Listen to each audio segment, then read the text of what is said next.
Super excited about this one, GX 550.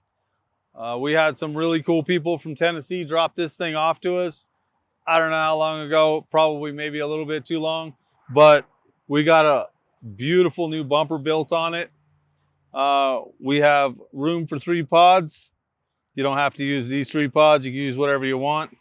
We're all running 1 3/4 120 wall main tubes on it. This bumper here has pre-runner bars on it.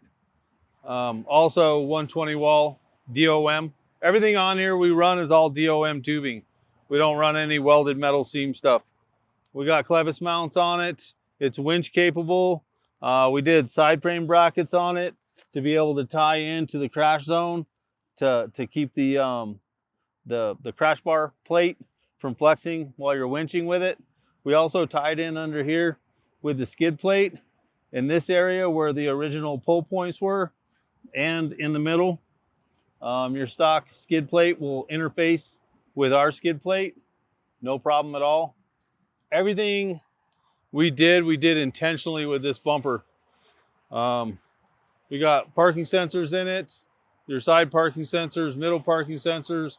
Camera still works, crash sensor still works.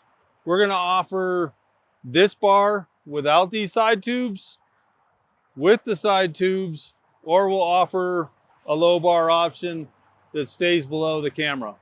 That way, no issues whatsoever with any of the capabilities of the GX 550, and the strength will all be there just like the rest of our bumpers. You want to push some connexes around with this guy? You could totally do it.